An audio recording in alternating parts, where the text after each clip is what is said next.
नमस्कार दोस्तों। मैं सतेंद्र तगड़ एक बार फिर आपके सामने हूं एक नए विषय के साथ।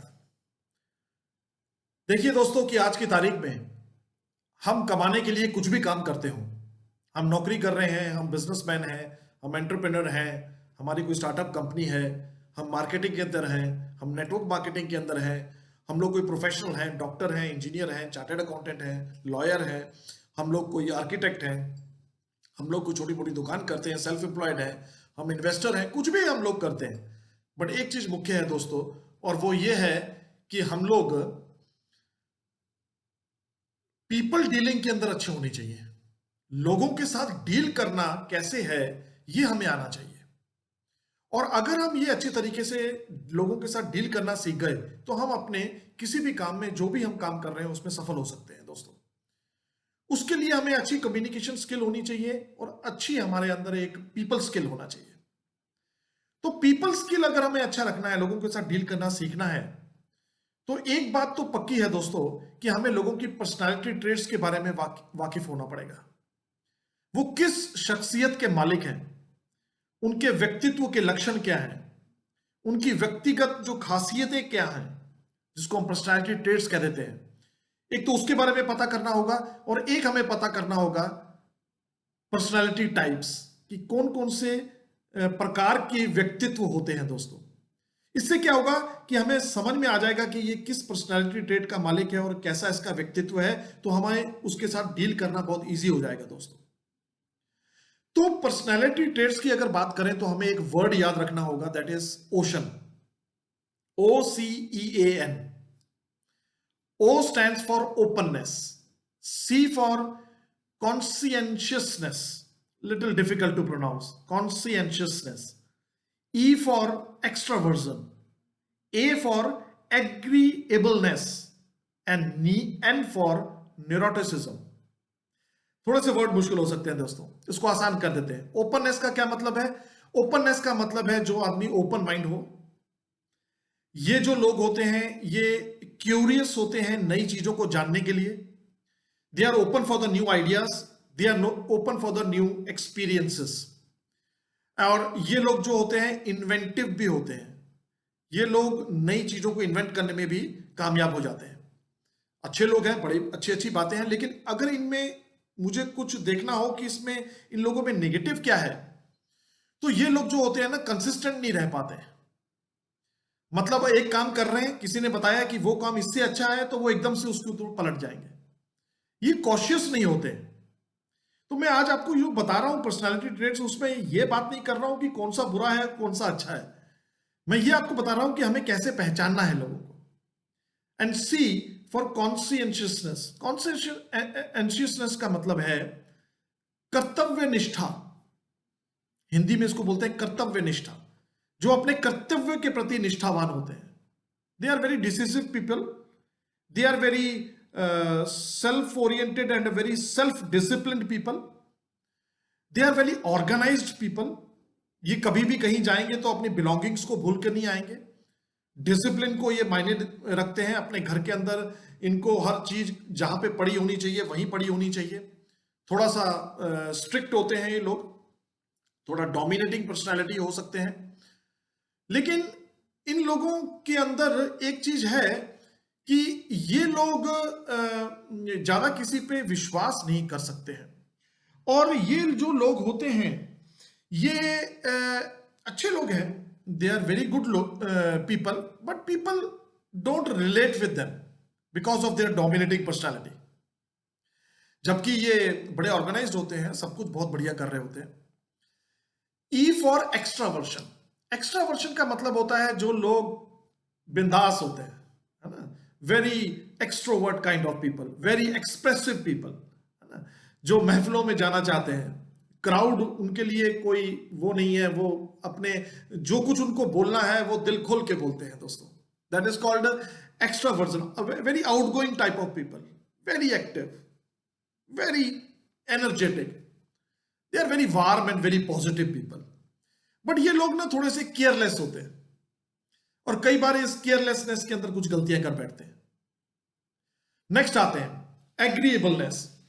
एग्रीएबलनेस, जैसे कि शब्दों से ये एग्री हो जाते हैं लोगों से बड़ी जल्दी. They are very soft people, very very very friendly people, they are very kind hearted people, and they are very sympathetic people, very modest and very compassionate. इन ये लोग जो होते हैं, इनमें अगर मुझे कुछ नेगेटिव देखना है तो बड़े इजी गोइंग होते हैं, है ना. ये ज्यादा एम्बिशियस नहीं होते हैं ये लोग.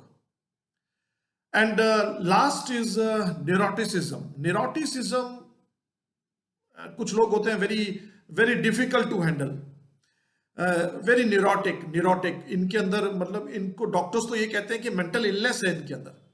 दे are very anxious, they are very very nervous, they are very angry people, they are very temperamental. बड़ी जल्दी इनको गुस्सा आ जाता है. इनकी ईगोस बड़ी फ्रेजाइल होती है ना. अगर इनकी घर के अंदर अपने बंधुओं से, अपने दोस्तों से, अपने भाई बहनों से भी इनकी ज्यादा बनती नहीं है. और ये लोग अगर गलत भी हैं, इनको पता भी लग जाता है कि मैं जो बोल रहा हूं गलत है, लेकिन ये उसको सही जस्टिफाई करने के लिए किसी भी हद तक जाने को तैयार होंगे. समझ लीजिए कि इनको किसी गेट पे एंटर करना है और इनको ये बोल दिया गया कि अब इस गेट से एंट्री बंद हो गई, आप दूसरे गेट से एंटर करो, तो ये गुस्सा हो जाएंगे और ये कानून का हवाला देने शुरू कर देंगे और ये अंदर एंटर ही नहीं करेंगे. मुझे जाना ही नहीं है अब. जबकि अगर एक्स्ट्रा वर्शन या ओपननेस बंदे की बात करें, जिसके पास पर्सनालिटी ट्रेट्स ओपननेस और एक्स्ट्रा वर्शन, तो वो बोलेंगे बताओ यार कहां से एंटर करना है, ये नहीं तो वहां चले जाएंगे. तो ये लोग जो होते हैं ना, इनकी ईगोस बड़ी फ्रेजाइल होती हैं. इनके साथ हैंडल करना इनको बड़ा डिफिकल्ट हो सकता है. बट इनके अंदर अगर पॉजिटिव कुछ बात ढूंढनी हो तो ये लीडरशिप क्वालिटीज इनके अंदर होती हैं दोस्तों. सो ये डिफरेंट पर्सनालिटी ट्रेट्स हैं. इनको पहचानना बहुत जरूरी है कि हर आदमी को अगर आप पहचान लोगे, समझ लीजिए कि हमने न्यूरोटिसिज्म की बात करी, जो कि एक्सट्रीम होते हैं लोग, है ना. अगर ऐसे टेम्परामेंटल इंसान को, ऐसे एंग्री इंसान को, ऐसे इंसान को जिसके अंदर कोई मतलब मेंटल इलनेस टाइप भी हो सकती है, डिफिकल्ट है हैंडल करना. लेकिन अगर हमें ये पता लग जाए कि ये इंसान न्यूरोटिसिज्म पर्सनालिटी ट्रेट का है, तो हम पहले से उसको उस तरीके से डील भी कर सकते हैं. हम उसको प्यार से, हम उसको एडिफाई करके उसको बदल भी सकते हैं दोस्तों. अब इन 5 जो पर्सनालिटी ट्रेट्स हैं, इससे पर्सनालिटी टाइप्स बनती है. पर्सनालिटी टाइप, एक पर्सनालिटी टाइप के अंदर दो दो पर्सनालिटी ट्रेट्स हो सकते हैं दोस्तों, 2 या उससे अधिक भी हो सकते हैं. तो कौन कौन सी पर्सनालिटी टाइप्स होती हैं? एक है sanguine personality, then comes choleric, then melancholic and then phlegmatic. नाम थोड़े से ऐसे ही हैं. सैंग्विन पर्सनालिटी जो इंसान होता है, वो बड़ा एक्सट्रोवर्ट होता है, वो बड़ा एनर्जेटिक होता है, वो बहुत पॉजिटिव होता है, वो महफिल की शान होता है, उसे क्राउड के अंदर जाना पसंद होता है. इनके अंदर पर्सनालिटी ट्रेट्स कौन से हो सकते हैं? ओपननेस हो सकती है, ओपननेस और एक्स्ट्रावर्शन, ये 2 पर्सनालिटी ट्रेट्स के मालिक होते हैं. Very good people, very warm people, very positive people, हरदम हंसते रहते हैं. इनके अंदर एक क्वालिटी होती है कि ये अपना गम छुपाने में माहिर होते हैं. इनके अंदर एक क्वालिटी होती है, डिप्लोमेटिक हो सकते हैं कहीं ना कहीं, और ये लोगों के साथ रिलेट करना जानते हैं. इसको बच्चों के साथ बैठा दो, ये बच्चों जैसी बात करेंगे. इनको 80 साल के बुजुर्ग के साथ बैठा दो, उनकी जैसी बात करेंगे. Good people. Choleric personality. Choleric personality is little different. They are very strict, very disciplined, very dominating personality, very organised personality. And ये लोग जो होते हैं just like a army officers, ये हुक्म देना पसंद करते हैं. ये किसी के हुक्म में रहना नहीं पसंद करते, हुक्म देना पसंद करते हैं. ये लोग लेकिन नेचुरल लीडर्स होते हैं. ये लोग नेचुरल लीडर्स होते हैं. और इन लोगों को अगर सहमति आ जाए इनके साथ, तो बहुत आगे जा सकते हैं. अगर पर्सनालिटी ट्रेट की मैं बात करूं, तो कॉन्सियंशियसनेस की जो मैंने बात की थी, कर्तव्य निष्ठावान, ये इनके अंदर एक बहुत बड़ी क्वालिटी होती है. Third one is melancholic. Melancholic थोड़े से नेगेटिव फीलिंग्स वाले लोग होते हैं. मेलनकॉलिक लोग जो होते हैं बड़े डिटेलिस्ट होते हैं, बड़े डिटेल में जाना पसंद करते हैं, बड़े एनालिटिक होते हैं, बड़े डीप थिंकर होते हैं, बहुत सोचते हैं, बाल की खाल निकालने वाले लोग होते हैं. इनको कोई अपॉर्चुनिटी बताओ, ये बहुत डीप में उसके में जाना चाहेंगे. ये जल्दी जल्दी सेटिस्फाइड नहीं होते हैं. ये किसी के साथ जल्दी जल्दी सहमति नहीं दिखाते हैं. इनके अंदर जो पर्सनालिटी ट्रेट्स हैं वो कॉन्शियसनेस के साथ साथ एग्रीबलनेस भी होता है, और न्यूरोटिसिज्म, इनके पास तीनों चीजें होती हैं दोस्तों। And last one is phlegmatic.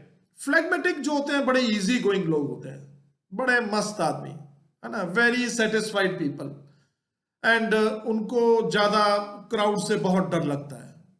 वो कभी भी हाईलाइट नहीं होना चाहेंगे, कभी स्पॉटलाइट में नहीं आना चाहेंगे। वो लोगों को कभी महफिल में बोल दो कि आप सामने आके बैठो, वो फ्रंट रो से घबराते हैं, और बड़े लेजी लोग होते हैं, है ना। तो ज्यादातर लोग अपॉर्चुनिटीज को स्वीकार नहीं करते हैं। उनको ये लगता है कि दो रोटी तो खानी है यार, काय के लिए भाग दौड़ कर रहे हैं। उनको कोई दिखा दो कोई हमें कि हम इस मीटिंग में आओ, हम आपको दिखाना चाहते हैं एक नई अपॉर्चुनिटी, वो कहेंगे क्या जरूरत है, क्या ये लोग क्यों ऐसा कर रहे हैं, क्यों इतनी भाग दौड़ मचा रखी है, क्या दो रोटी के अलावा इनको क्या चाहिए, मतलब ऐसी बातें करने वाले लोग होते हैं। दोस्तों, आज हमने कुछ मुश्किल मुश्किल शब्द सीखे, लेकिन पर्सनालिटी ट्रेट्स और पर्सनालिटी टाइप्स को सीखा।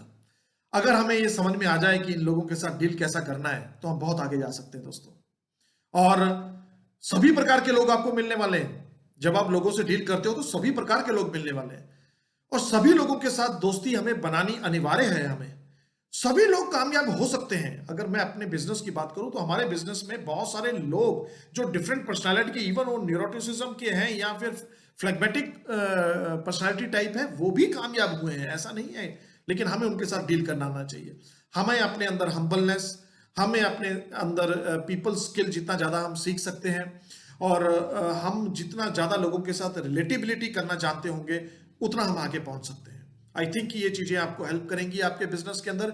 इसको डिटेल में जानना है तो एक किताब है पर्सनैलिटी प्लस, उसको आप जरूर पढ़िए। पर्सनैलिटी प्लस किताब के जो ऑथर हैं वो फ्लोरेंस लिटार हैं, Florence litre. It's a very good book. मेरे पास अभी हिंदी वर्जन उसका यहाँ पे है, लेकिन ये इंग्लिश वर्जन में पढ़िएगा तो ज़्यादा अच्छा है, क्योंकि हिंदी में ये पढ़नी काफ़ी मुश्किल आ जाती है। जैसे कि कर्तव्य निष्ठा समझना थोड़ा मुश्किल हो सकता है, या न्यूरोटिसिज्म को कहते हैं विश्व विविधता, मतलब it is a very difficult words, so it is easy to read in English I think. तो इस किताबों को पढ़ने से, पर्सनालिटी ट्रेट को जानने से, लोगों के बारे में जानने से आपको लोगों के साथ डील करना बड़ा इजीली आ सकता है, और आप उन लोगों के साथ डील करके इजीली उनको भी मंजिल पे पहुंचा सकते हो और खुद भी पहुंच सकते हो। Thank you so much, so nice of you.